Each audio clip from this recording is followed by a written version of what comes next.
Hello, अस्सलाम वालेकुम, आदाब, नमस्ते। मेरा नाम मोनिस और आप सब लोग मुझे बखूबी जानते हो। और लाइव अब से 1 साल पहले भी मैं लाइव आया था। आपको पता है मैं आज लाइव क्यों आया हूँ। लाइव आने की वजह है कि आज राबिया को 1 साल पूरा हो गया है और आज ही के टाइम उसका मर्डर हुआ था। मर्डर क्या हुआ था? मर्डर तो उसका 26 तारीख की रात को, 26 अगस्त 2021 को करीब 8:30 या 9 बजे उसी के साथ वाले लड़के ने या मिलके, उन सब लोगों ने, काफ़ी लोग थे, उन्होंने मिलके उसका मर्डर किया। 28 तारीख की सुबह हमें खबर मिली और आज 28 तारीख को उसका दफीना हुआ। तो आज ही के दिन से मतलब लोगों को में आप तक बात पहुंची और यही फेसबुक था, इसी फेसबुक के ज़रिए आप लोगों तक बात पहुंचाई।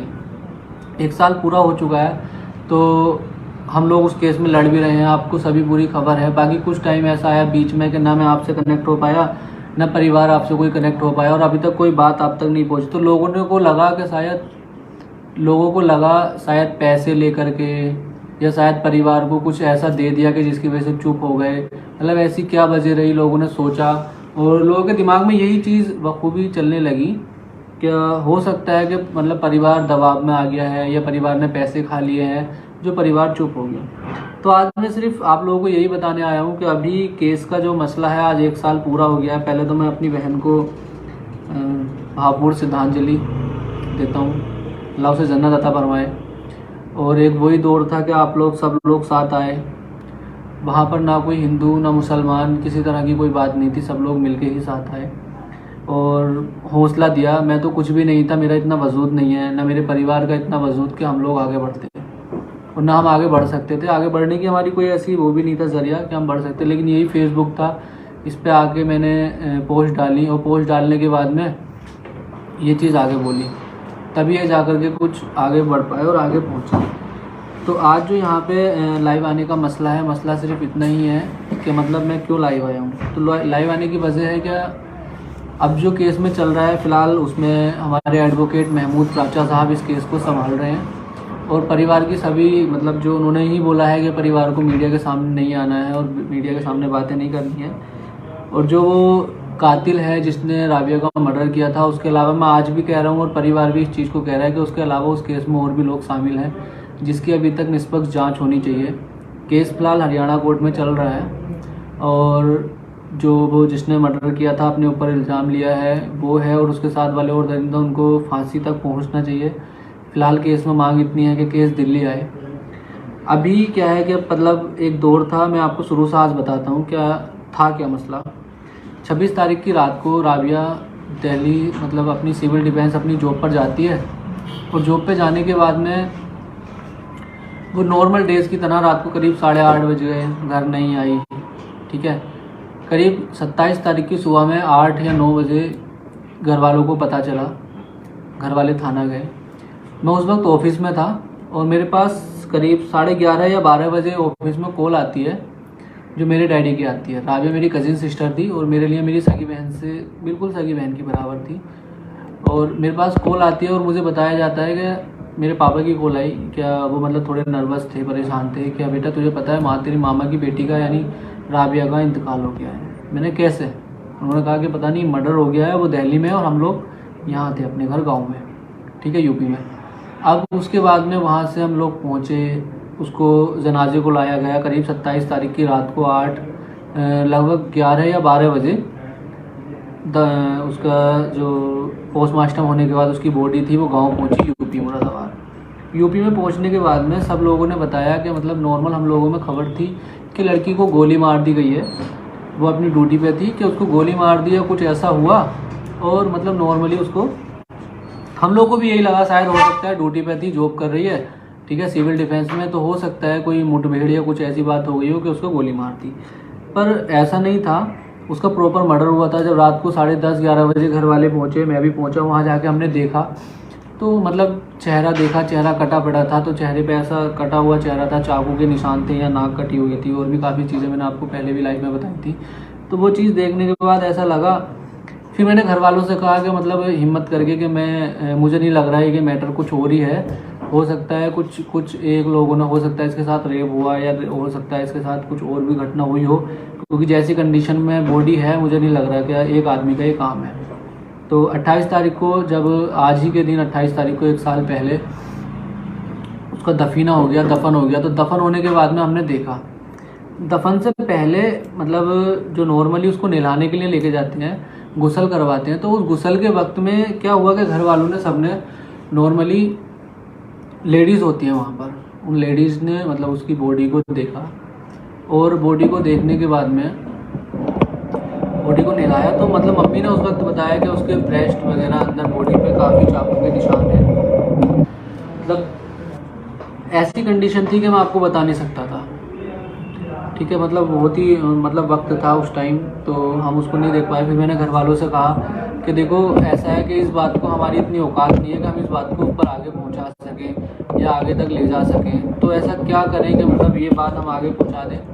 तो जो फैमिली मतलब हम ही सब लोग इन्वॉल्व उसमें थे, मैंने सभी से इजाज़त ली कि मैं अपने फेसबुक के ज़रिए, कुछ लोग हैं मेरे जानने वाले, मैं उन लोगों से मदद लेता हूँ और उन लोगों को कॉल लगाता हूँ। तो उस वक्त मेरे दिमाग में मेरे सभी दोस्तों के नाम आए, मैंने दोस्तों को बताया, दोस्तों ने मेरी हेल्प की। तब मैंने फेसबुक पे एक पोस्ट डाली थी आज, और वो आज ही के दिन डाली थी, आप लोगों ने वायरल की, आप लोगों ने ही पहुँचाई। उसमें राबिया का एक फेस का निशान था, क्योंकि वही डाल सकता था, मैं इससे ज़्यादा कुछ नहीं कर सकता था। तो उस टाइम पे मेरे एक राजस्थान के एक एक्टिविटिस्ट हैं, उनका नाम पठान है, नाम तो मैं उनका याद नहीं आ रहा है। तो मैंने उनसे भाई से बोला, भाई मेरे साथ ये इंसिडेंट हो गया है मेरी फैमिली में, तो मुझे आपकी हेल्प चाहिए, आप एक पोस्ट डाल दीजिए। खैर उन्होंने मेरी बात को माना और उन्होंने भी एक पोस्ट कर दी, और अपने मतलब फेसबुक से उन्होंने एक पोस्ट डाली, मैंने पोस्ट की, मेरे दोस्तों ने सब ने शेयर किया। वो चीज़ आगे बढ़ी। 29 तारीख की रात को हम लोगों ने मतलब प्लान बनाया कि चलो लोगों को में बात पहुंच रही है, तो 29 तारीख को हम चलते हैं। 29 तारीख को हम गए, 29 से 30 तारीख में हम दिल्ली पहुंचे सुबह में। उस वक्त कांग्रेस के कुछ लोग थे, और वहाँ के मौजूदा जो दिल्ली के लोग हैं, जो उनमें एक शामिल थे, उनका नाम वहाँ पे मेरे पास, मैं किसी को जानता नहीं था ना, मेरा परिवार दिल्ली में इतना ज़्यादा मतलब एक्टिव था, और ऊपर से मतलब जो माइंड था वो भी डिस्टर्ब था।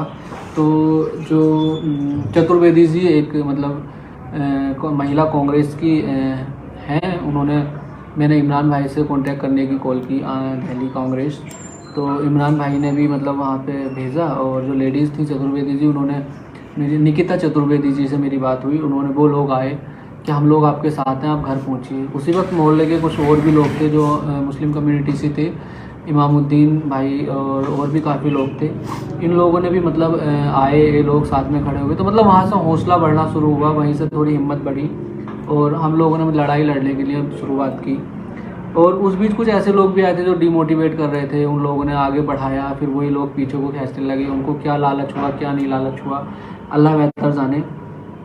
तो इस पूरे केस में मतलब 10-12 दिन 15 दिन भाग दौड़ की, तब जाकर हमारे एडवोकेट हुए प्राचा जी ने केस को पूरा अपने हाथ में हैंडल किया। इससे पहले भी एक एडवोकेट हुए थे, पर उसके बाद में फिर प्राचा जी आए, प्राचा जी ने पूरे केस को हैंडल किया, और वो अभी इस केस को पूरा लड़ रहे हैं, और पूरे केस में मतलब अभी उन्होंने 1 भी रुपये की फ़ीस नहीं ली है। तो मतलब ये केस धीरे धीरे इतना आगे बढ़ता चला गया, पूरे इंडिया में फैला, आप लोगों ने ही आगे को बढ़ाया। और मतलब आज के टाइम पे जैसा उसके साथ हुआ था, भगवान ना करे, अल्लाह ना करे कभी किसी के साथ हो, जो बुरा वक्त था। तो मेरा आज आने का मकसद यही था कि मैं आप लोगों तक बात पहुंचा सकूं। अब मैं आप लोगों को एक चीज़ नॉर्मली हाथ जोड़ के मैं आपको बता देता हूं कि दिल्ली में, दिल्ली के अंदर, उत्तर प्रदेश के अंदर, इंडिया के अंदर क्राइम रेट इतने ज़्यादा बढ़ चुके हैं, इतने ज़्यादा बढ़ चुके हैं कि मैं मतलब मैंने अभी कुछ रिपोर्ट्स भी निकाली हैं, जो मेरे सामने रिपोर्ट्स हैं, मैं आपको रिपोर्ट्स हैं ये, मैं ये चीज़ बताने भी वाला था आपको कि यहाँ पे जितनी भी बहनें या जितने भाई मतलब इस वीडियो को देख रहे हैं, तो मैं उसके अकॉर्डिंग आपको बता दूँ। और मैं एक चीज़ और बता दूँ, अभी क्या है कि दिल्ली के अंदर ही, संगम विहार के अंदर अभी 2-3 दिन पहले किसी बहन के मतलब मेरे पास न्यूज़ आई, खबर आई, प्रॉपर क्या है क्या नहीं, बट मुझे बताया गया, जो सामाजिक संवाद एक चैनल है दिल्ली का ही, संगम विहार का, उसके थ्रू मुझे बताया गया कि भाई तुम्हारे साथ में हम लोग शामिल थे, हम लोग साथ थे उस वक्त, कम्युनिटी के हिंदू मुस्लिम सभी लोग साथ थे। मैं उस चीज़ पर गर्व करता हूँ कि पूरा देश मेरे साथ था, और बहन को इंसाफ दिलाने के लिए लड़े, और हम जब तक लड़ेंगे लड़ते रहेंगे हमेशा। और आज इसीलिए मैं आया हूँ कि आज से मैं हर बार लाइव आया करूँगा, तो हर बहन के लिए आवाज़ उठाऊँगा, क्योंकि मेरी बहन के लिए आवाज़ उठी है तो औरों के लिए भी उठाऊँगा। क्योंकि आज के टाइम पे क्या हो रहा है कि कुछ केस तो खुल के सामने आ जाते हैं। मैंने आपको बताया कि कुछ जान पहचान थी, आप लोग थे कि आप लोगों ने मेरी बहन का केस उठा दिया, पर कुछ ऐसे भी लोग हैं जो गांव के लोग हैं, लाचार हैं, गरीब तबके के हैं, कुछ SC ST में आजकल बदल गए, इंसानियत ख़त्म हो गई है, जातियों में बदल दिया गया है, हिंदू मुस्लिम ये सब में कन्वर्ट करने के बाद में वो लोग अपनी आवाज़ नहीं उठा पाते, अपनी बात को आगे नहीं पहुंचा सकते। तो नॉर्मली जो लोग मुझे सुन रहे हैं वो लोग मुझे डायरेक्टली बता सकते हैं, उनकी आवाज़ मैं उठाऊँगा। यहीं से उठी थी मेरी बहन की आवाज़ भी, और यहीं से मैं औरों के लिए भी आवाज़ उठाऊँगा, यूट्यूब के ज़रिए भी उठाऊँगा, और भी बहुत सारे चैनल हैं, उन सब लोगों को मैं मिला करके उस चीज़ को, आवाज़ को उठाऊँगा। तो दिल्ली में अभी 3 दिन पहले किसी बहन के, या 2 दिन पहले एक गोली मार दी गई है, वो गोली मार दी गई है, और उनकी जो अभी हालत है वो मतलब ठीक है ऐसा बताया जा रहा है। तो गोली मारने वाले किस कम्युनिटी के हैं, क्या है, उसको कन्वर्ट किया जा रहा है। तो मैं दिल्ली के लोगों से, संगम बिहार के अगर लोग हैं तो उनसे हाथ जोड़ के विनती करता हूँ कि उस बहन के घर जाएँ और उसका हालचाल लें, और जाति धर्म को बिल्कुल एक तरफ रख दें, क्योंकि क्राइम रेट को अगर कम करना है, अपनी बहन को बचाना है, अपनी बेटी को बचाना है ना, तो इस क्राइम रेट को आपको कम खुद ही करना पड़ेगा, क्योंकि जब तक आप एक दूसरे से मिलकर नहीं चलोगे क्राइम रेट कम ही नहीं हो सकता। मारने वाले भी हमारे अपने ही होते हैं, बचाने वाले भी हमारे अपने ही होते हैं, ठीक है। रास्ता हम ही देते हैं, वो लोग उस रास्ते में खुद ही मतलब घर बना लेते हैं, थोड़ा सा हाथ पकड़, उंगली पकड़वाओ, हाथ खुद पकड़ लेते हैं, तो कहीं ना कहीं है। अब मैं आपको क्राइम रेट की बात करूं तो मैं इंडिया टीवी न्यूज़ की तरफ से मैंने कुछ डेटा निकाला जो 2021 का है। उसमें मैं आपको बता दूं 1100 लेडीज़ का जो है करीब 1033 2021 में क्राइम रेट जो है, क्राइम रजिस्टर्ड हुए हैं, यानी कि ये वो केस हैं 1033, वो गिनती है जो उन रजिस्टर्ड हुए हैं पुलिस थानों में या दिल्ली के अंदर, ठीक है, जिसमें कि 1480 टोटल केस हैं और 1033 जो है वो रेप केस हैं, ठीक है। ये पुलिस को रजिस्टर्ड हुए हैं, और 2022 के बाद में ये करीब 2200 यानी 2200 जो लेडीज़ थी वो किडनैप हुई हैं, जिसमें से मरने वालों की दर भी काफ़ी अच्छी रही है। और एज़ पर द डेटा 2197 जो लेडीज़ हैं, जिसमें छोटे भी थे बड़े भी थे, किडनैप में 2200 टोटल रहे हैं और 2197 यानी कि इनमें से 3 की डेथ भी बॉडी मिली है। अभी ये क्राइम रेट जो पहुंच गया है आज की तारीख में 3758, ठीक है, 30% इंक्रीज़ हो चुका है। अब आप खुद अंदाज़ा लगा सकते हैं कि अपना प्रोटेक्शन खुद ही हाथ में है। और अभी जो द इंडिया एक्सप्रेस की न्यूज़ है उसके अकॉर्डिंग क्या है कि दिल्ली में 6 रेप पर डे हो रहे हैं, यानी पर डे 6 लड़कियों के रेप हो रहे हैं। तो मतलब ये तो वो चीज़ है जो हमारे सामने आ जाती है। अब न्यूज़ पे हर चीज़ आ रही है या पुलिस तक पहुंच रही है, लेकिन ना जाने कितने लाखों लोग, लाखों लड़कियां, लाखों औरतें ऐसी हैं, लेडीज़ जिनके केस उन तक पहुंच ही नहीं पा रहे हैं, पुलिस तक पहुंच नहीं पा रहे हैं, उससे पहले ही उनको ख़त्म कर दिया जाता है। या तो इसमें बड़ा नाम कोई इन्वॉल्व होता है, या कोई अपने शौक के लिए केस रेप कर देता है, उनको लगता है कि लेडीज़ कठपुतली है। अब मैं आपको बता दूं 2021 में जो किडनैपिंग हुई है 1880 किडनैप हुए हैं, और 2022 में 2197 यानी करीब 2200। 1033 रेप केस हुए हैं 2021 में, दिल्ली के डेटा बता रहा हूँ मैं, और 2022 में अभी तक 1100, यानी अभी साल पूरा ख़त्म नहीं हुआ है, ठीक है। ये 6.5 महीने का डेटा है 2022 का। और ये जो छेड़छाड़ के मामले आए हैं 1244 2021 में आए थे, और 2022 में 1480 अभी तक पहुंच चुके हैं, जिसमें 2021 में जो लड़कियां किडनैप हुई थी उनकी 72 लड़कियों की मौत हुई है, और 2022 में करीब 70 लड़कियों की अभी तक मौत हो चुकी है। ये जो आंकड़े हैं द इंडियन एक्सप्रेस की तरफ से हैं। अभी मैं आपको पूरे आंकड़े बताऊं TV9 भारतवर्ष की तरफ से 2020 के, TV9 भारतवर्ष की तरफ से मैं आपको बताता हूँ, और पूरे इंडिया के आंकड़े बताऊंगा। 2020 में करीब 28,046 मामले पूरी इंडिया से सामने आए थे, जो रेप केस के मामले थे और जो रजिस्टर्ड थे, जिसमें लेडीज़ ने जाके खुद, एक लड़की ने अपने ऊपर खुद जाकर के ये चीज़ कही कि हाँ मेरा रेप हुआ है। तो उसी में राजस्थान के 5,310 जो टॉप नंबर 1 राज्य रहा वो राजस्थान रहा।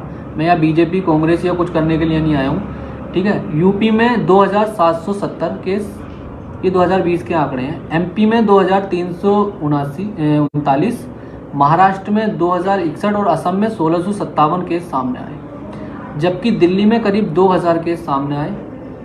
और जो क्राइम रेट रहा, ये थे रेप केस, और क्राइम रेट रहा तो 3,71,503। ये क्राइम रेट सिर्फ लेडीज़ के लिए बता रहा हूँ मैं, रिपोर्टेड है।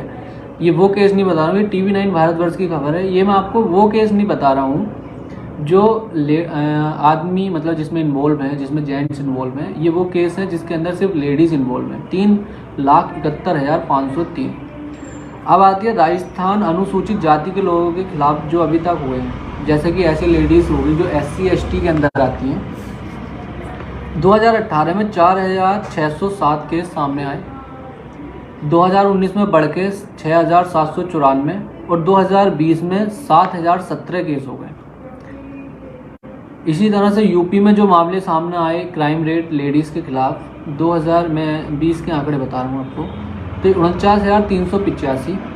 वेस्ट बंगाल 36,440, राजस्थान 34,535, महाराष्ट्र 31,954 और असम 26,352। ठीक है, ये वो आंकड़े थे जो आपके सामने 2021 के आंकड़े थे, टॉप क्राइम वाले जो राज्य हैं। अब मैं आता हूँ आपकी प्यारी दिल्ली में। ठीक है, क्योंकि दिल्ली देश के कैपिटल भी है और आधे दुनिया का मैं मानता हूँ ज़्यादातर बिजनेस, बड़ी बड़ी सिटीज़, बड़े बड़े लोग जो हैं मेट्रो सिटी वो दिल्ली में ही है। और दिल्ली में सब कुछ शुरुआत ही दिल्ली से होती है। लड़की मर भी रही है तो दिल्ली में मर रही है। और दिल्ली गवर्नमेंट, आम आदमी पार्टी जो आपकी प्यारी पार्टी है, देश को बर्बाद करने में कोई कसर छोड़ नहीं रही है। ठीक है, दिल्ली 2021 में जो रेप की वृद्धि हुई थी उसके अनुसार जो आपके सामने आंकड़े हैं, करीब 2200 आंकड़े। ये जो मैं आपको बता रहा हूँ ये 2 चैनलों के थ्रू बता रहा हूँ मैं। द वायर यूट्यूब चैनल है और जनसत्ता समाचार, हिंदी समाचार जनसत्ता, उसके अकॉर्डिंग बता रहा हूँ। रेप केस हुए आपके 1970, 2020 में यही रेप केस 1618 और छेड़छाड़ के जो मामले आए थे वो करीब 2500। ये वो आंकड़े हैं जो लोगों ने रजिस्टर्ड करवाए हैं। अब आप खुद अंदाज़ा लगा सकते हैं कि देश की हालत क्या है। तो मैं आप लोगों से हाथ जोड़ के विनती करता हूँ, सभी बहनों से, सभी भाइयों से, कि कोई भी सरकार आपकी जान की जिम्मेदारी नहीं लेती है।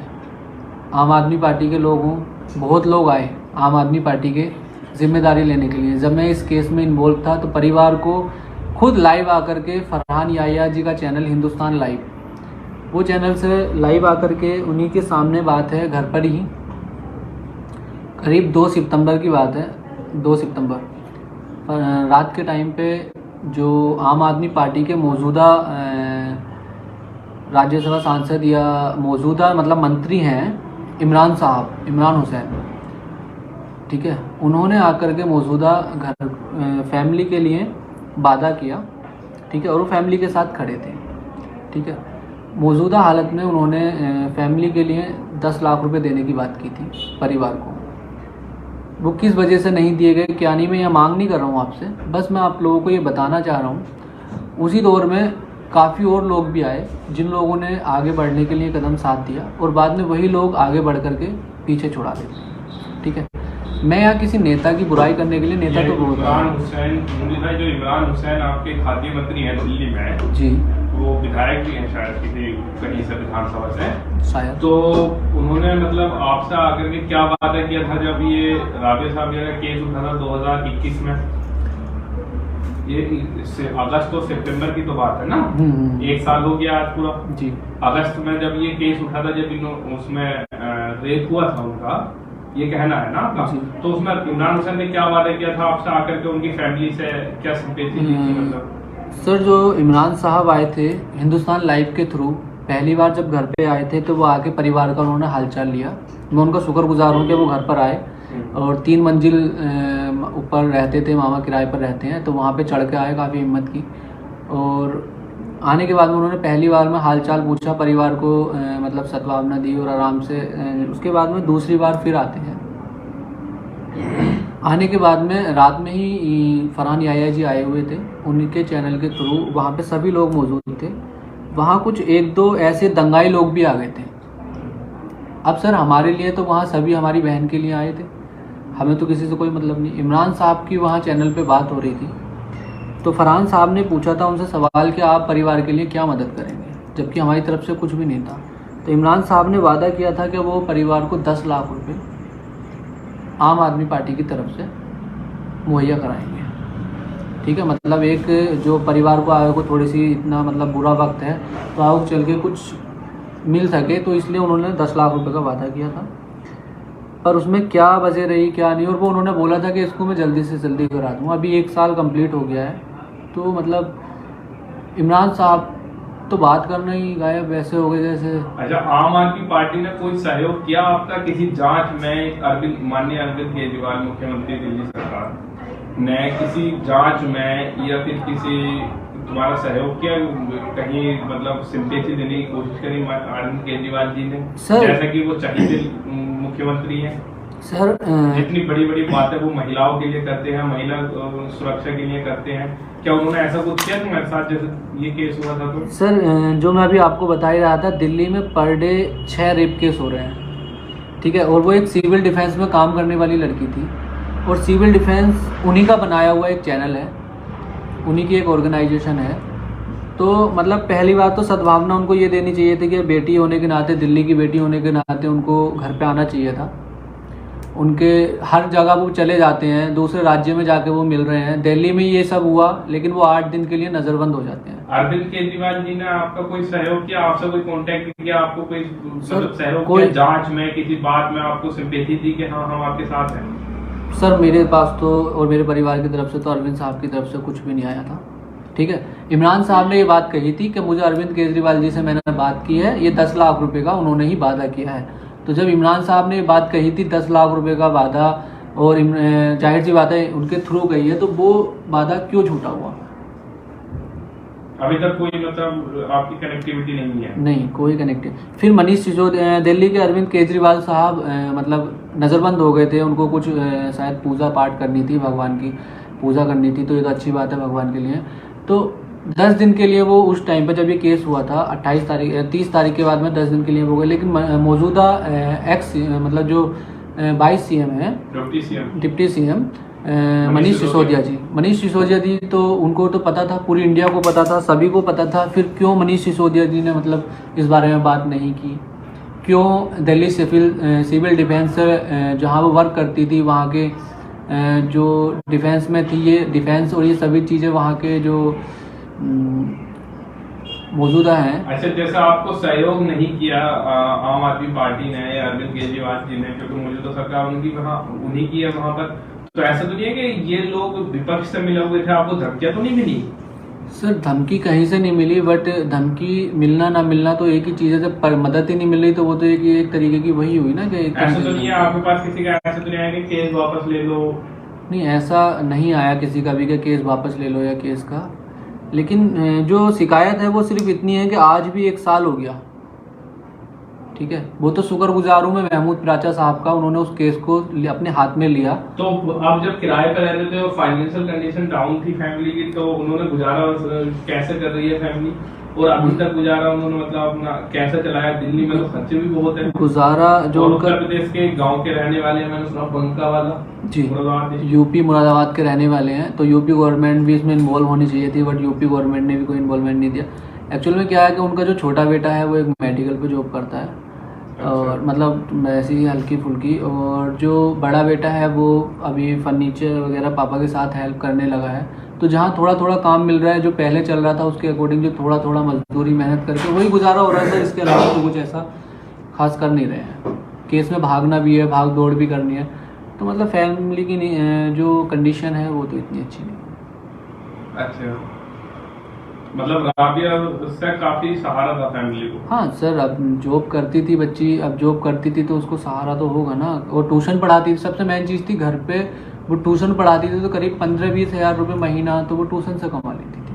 अच्छा, तो एक तो बेटी भी गई और सहारा भी गया, परिवार तो पूरी तरह टूट गया। और उसी को देखते हुए देखो, दुखों को तो बांट नहीं सकता। आम आदमी पार्टी ने 10 लाख की घोषणा करी, वो भी गई, उन्होंने वो भी कोई सूद नहीं ली। कोई परिवार में कोई इतने जान पहचान या उस चीज़ की नहीं है, तो वो चीज़ रही। तो अब भी मैं सिर्फ आप लोगों से इतना ही कहना चाहूँगा कि अपने घर में माँ बेटी बहन सभी की है, तो सरकार के भरोसे तो सर रहना, मैं हाथ जोड़ के कहता हूँ, बेकार है। वादे सभी करते हैं, लेकिन वादे करना और निभाना बहुत बड़ी बात है।